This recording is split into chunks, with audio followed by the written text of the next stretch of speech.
Hello, ladies and gentlemen. Welcome to another Supreme Commander 2 cast, but you already knew that because you are so smart. And speaking of the smartest people, only the smartest people have hit that subscribe button, and they rang that bell, and they turned on all notifications so they can be part of the hottest Supreme Commander 2 action that this channel has to offer. Guys, speaking of hot Supreme Commander 2 action, this past weekend, I had the privilege to commentate on two tournaments, a 1v1 tournament and a 2v2 tournament hosted by Knight of Misfortune, Spiff, and Frost, and myself. Guys, seriously, subscribe to Knight of Misfortune, his YouTube channel, and his Twitch, Spiff's Twitch, and just all around help those guys out. They are great. And also, my band released a new song for the Christmas holiday. You could click the link down below to check it out, or wait until the very end to hear it. So guys, thank you for listening to me. Let's get on with the cast. Check out this map. It is Open Palms. It's a 1v1. It's typically a 3v3 map, but it's a 1v1 today. So let's introduce the players and get it on. So we got SoulRipper spawning in as the yellow Sovereign Commander, dropping down a whole bunch of eco, and we're gonna stick around and see what he drops down. Ooh, maybe not. I don't know. He's got a bunch of, oh, there we go. He's got a land factory, so he's probably gonna go triple land. Usually you go air first if you're gonna go air, but he decided to go land, so he's probably gonna go triple. And then his opponent, we got Maugan, aka Coup de Grace. Some people complained about how I say Coup de Grace. Is it Coup de Grace? Maybe it's Coup de Grace. Yeah, that's probably how you say Coup de Grace. Spawning in as the red Sovereign Commander. I'll be calling him Maugan because that's what I know him as. He's dropping down a single air factory and scouting all the things. Of course he's ecoing. And what's this? A research station for SoulRipper. So we got a scout happening. Yeah, Maugan sees that. He knows what you're doing. He knows when you're sleeping. He knows when you're awake. He knows when to use his bombers effectively. Yep, going after your engineers while in your base. So SoulRipper doing the only sensible thing. Go over and repair it. Yep, not going to destroy my engineer, says SoulRipper. Maugan puts down a research station and is going for a very late radar station. However, he doesn't really need an early radar station because he's got planes. They have radar, and they could be anywhere really on the map. So that is the huge advantage that Maugan has right now. And he forced a high damage air tower. Now that high damage air tower is going to cover roughly around here, so that is roughly the cost of another factory. A loyalist gets murdered as it tries to do its thing, but it's not really going to be able to do much when there's 4 air. Yeah, these loyalists are not going to do much, and they're also walking up to the commander. The commander's like, nah bruh, nah, you ain't getting nothing done here, boy. Not even a loyalist killed.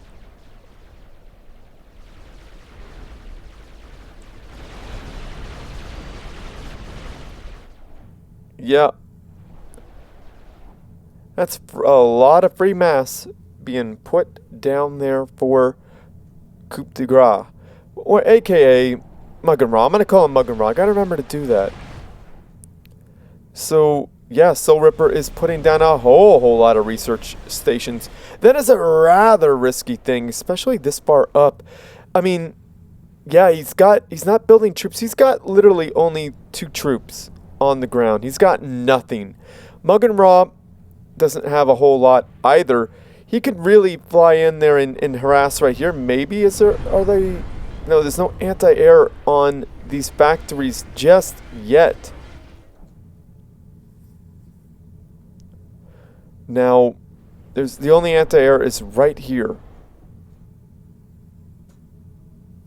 yeah, there's not a whole lot for SoulRipper. Maugan has a bunch of planes.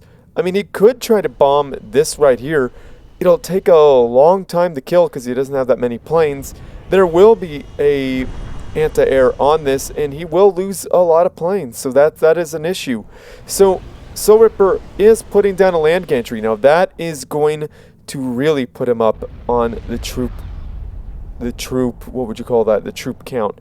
One experimental is, in my opinion, worth a lot more than one small loyalist. Rebuilding on that wreck, for those of you who don't know, it costs 50% less and takes 50% less time building on a wreck. So SoulRipper did the right thing. Maugan did the right thing by bombing the radar, blinding SoulRipper, and destroying this engineer, and destroying... That's 225 mass wasted right there for SoulRipper, sadly. That's really, really not good.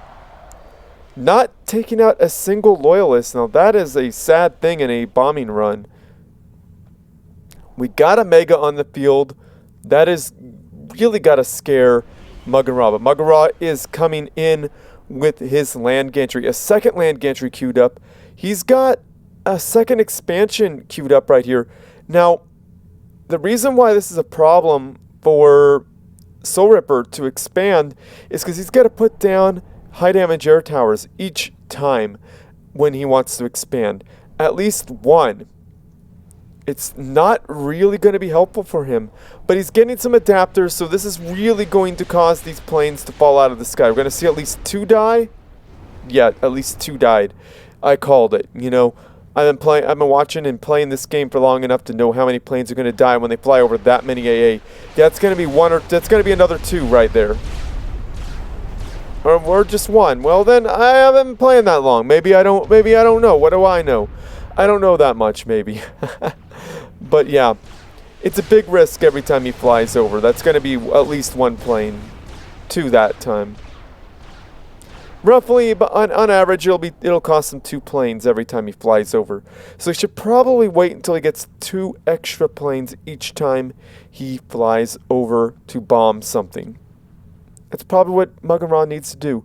So SoulRipper is putting down a land factory, putting a what would you call that? A anti-air on this will give it good range, good coverage for anti-air, building up that lovely little expansion. He's behind on the expansions, the reason being that expansions do become veterinized.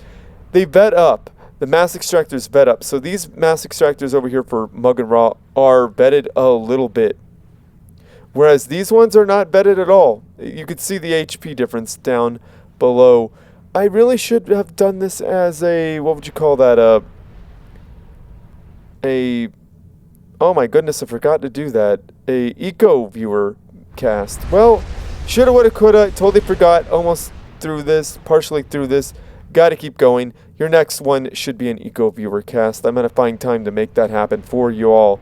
Man, look at all those airplanes just evaporate out of the sky. Adapters are so powerful. One of the strongest anti-air in the game, quite easily. I'm going to pause this real quick to explain something. You may be wondering, why are there so many energy generators like built so haphazardly in weird places, like just, you know, strung about like here and here, especially right here? Why do you think that may be? Comment down below if you know. I know. You may know. Answer will be in 3, 2, 1. Structure detonate is the reason why. This is a defensive position. It takes a lot longer to chew through when there is a myriad of energy generators, and they are cheap. Energy generators are cheaper than really anything you can put down. You can put down a bunch of radar, but they have no durability.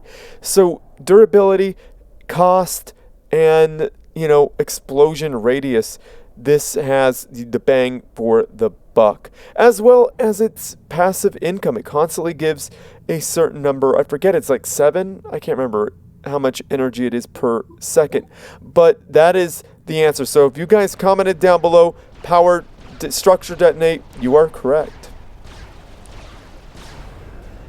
So Coup de Grace definitely wanting to get a bunch of megaliths.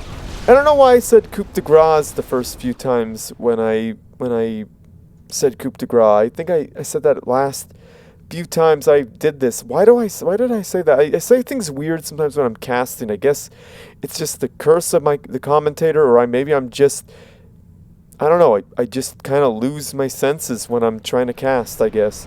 It is what it is, and that was a pretty good pickup, even though it was 50% what it was going to cost. Still a good pickup. It never got to be a mass extractor. It never got to bring in income for Maugan Ra. So SoulRipper has to back up. He does not have the numbers on this side. On this side he does. He's even got a lovely cicada, which is going to make this an incredibly powerful position. Maugan Ra, he could just push in with impunity. He does not really need to worry. Well, he does need to worry a little bit. Not as much. This is not a good thing for Maugan Ra.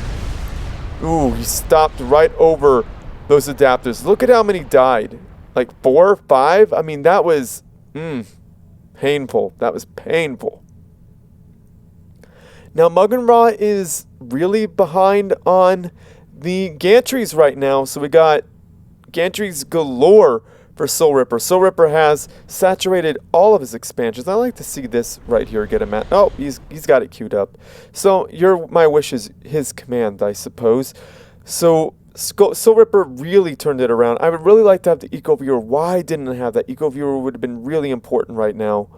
My goodness. I'm sorry, people at home. Please try not to be too mad at me for such a mistake. I was thinking, oh, this is a good one. I guess next one will have to be it. So here we go. We destroying of the expansion. Now that's the way to do it.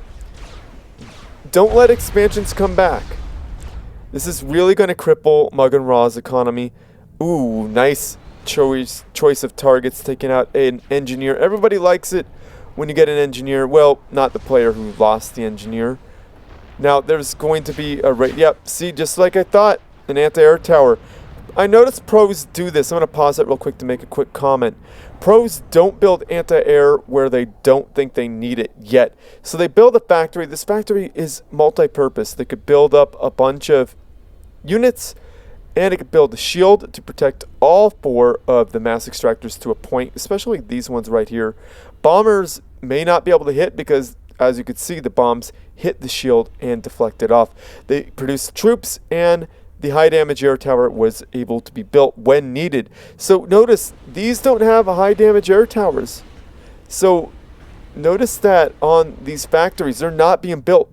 SoulRipper is saving his mass by not dropping it down. As you can see, there's no shields or anything on these ones. There's shields on this one, but that's probably to protect this radar, because radar do not live very long if they are under attack. That's a secondary radar. Sometimes pros build 2 radars. I'm not saying for you to do that, but they sometimes do that. They build one forward and a secondary one to make sure that they don't have anything behind them. That happens sometimes. So yeah, do know that, guys. That's a trick I've noticed with a lot of the best players. If you guys want to get good at this game, that is something you might want to consider. As soon as there's an attack, you put a high damage air, you put an air tower on that. And ooh, I heard something go down up north, but I wanted to watch Maugan Ra's Air Force get completely wiped out.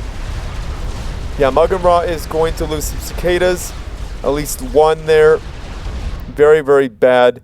And we got Maugan Ra pushing in with 2 megaliths, and he's got some, what would you call that, long-range artillery. Only 1 right now. Not very, very viable, not super strong, but wait till you get 3. 3 is the magic number when that happens. And my goodness, look at all of SoulRipper's units just evaporate. Maugan Ra should push. Maugan Ra should push. I don't know why Maugan Ra is falling back. Maugan Ra has the clear advantage. Maybe he's worried about this southern group of units right here, which is a threat. But Maugan Ra should push right now. He's got this on force on the run. Split his units. All he needs is 3 megas to annihilate this. He could win. 3 megas. Oh, well, no, just kidding. 5 now.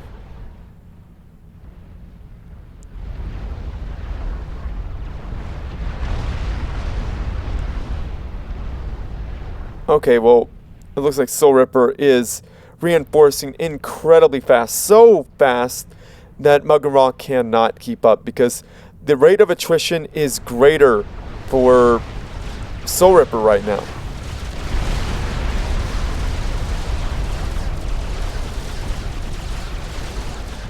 Yeah, Maugan Ra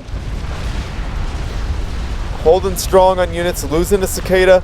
Might want to think about backing up right now. Definitely might want to think about backing up. That Cicada is about at half health. Definitely needs to get a Cicada out of the oven right now, or he's going to be in danger. He's going to be, I'm in danger. There it goes. The Cicada suppression field has gone away. And Maugan Ra is in a dangerous pincher attack. Leaving that mass extractor, a bit of a mistake if this match continues. But Maugan Ra is not looking good. If he could pick these gantries off using the long-range artillery, he'll be looking pretty good. He could just sit back and wait for things to die. Is this going to happen here? Oh my goodness, let's slow that down. Yeah, I think... Yeah, we're going to have a free... Oh, all your... What would you call that? All of your engineer belong to us. Just taking free mass extractors.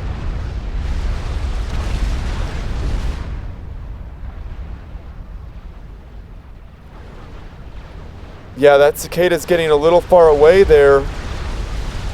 Ooh, that Cicada died. So there's no Cicadas for Maugan Ra right now except for up north, which is vital for the northern battle. But the southern battle does not have a Cicada. Once this Cicada enables, it's going to be very difficult for Maugan Ra.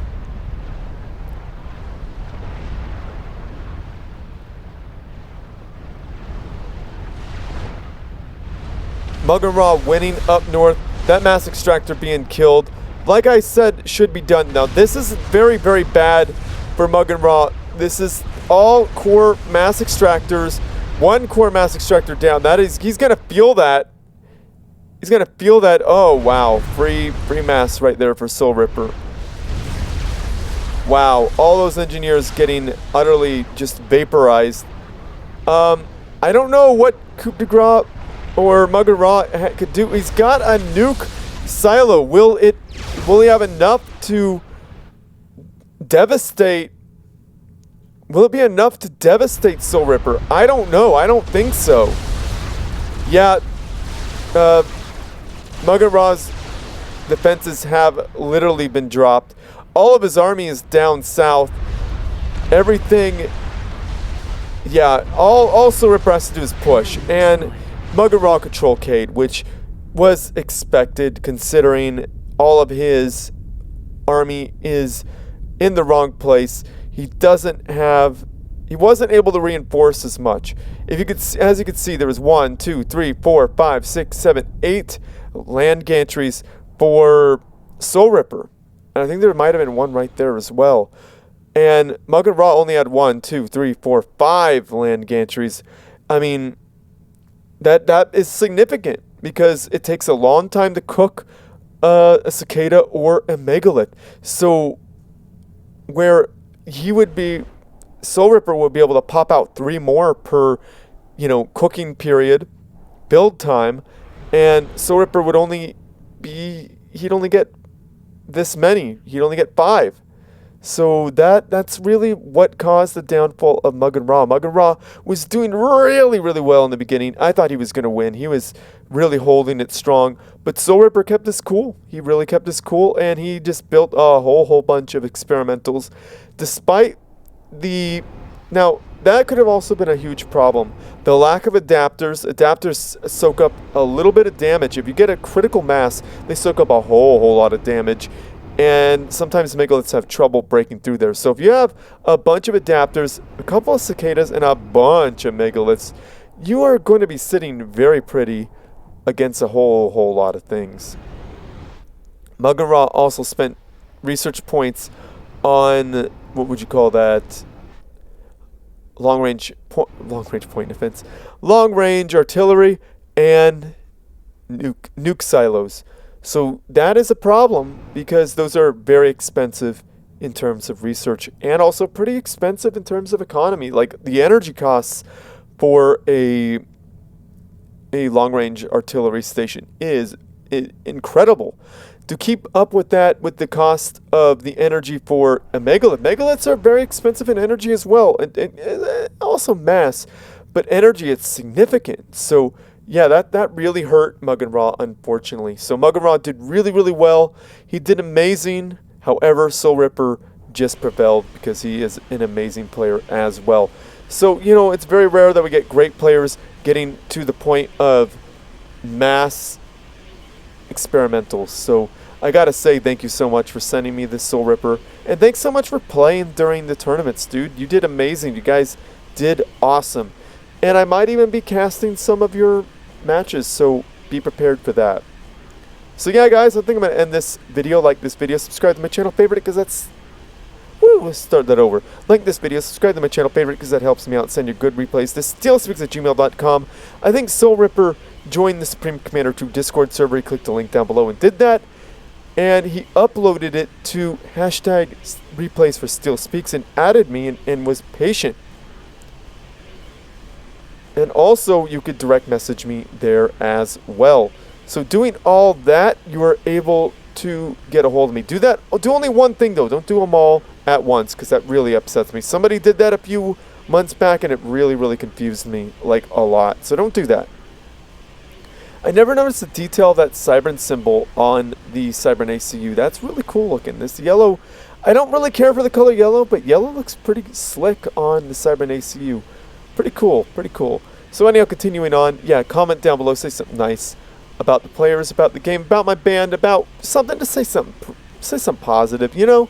That's all we need. We need more positivity in this world because, you know, this world could be very hard for many, many people. So yeah, do that, please. If you like what I do and you want to support this channel, my Patreon page, click the link down below to get involved with that. I have to say thank you to my current patrons, Alpha Hex, Milbitrix, and Iron Commander. You guys are amazing. Thank you so, so much for sticking with me and doing that. I really appreciate that. And if you guys want to support me in another way where you don't have to have a monthly subscription, you could click the links down below and find my band's music. My band's name is Black It Out. You could buy my band's songs anywhere music is streamed or sold, or you could go to bandcamp.com and buy all my band's music for $2.60 right now. A very good price for everything. And if you guys don't want to spend any money on me, I understand. Things could be tight. It's all good. You guys could comment this video, that helps me out. Like this video, subscribe to my channel, that helps me out, or comment my band's music videos, like my band's music videos, or even stream them on Spotify. That helps me out so, so much. You don't even know how much all that helps. Seriously, guys, get involved with that. That means a lot to me.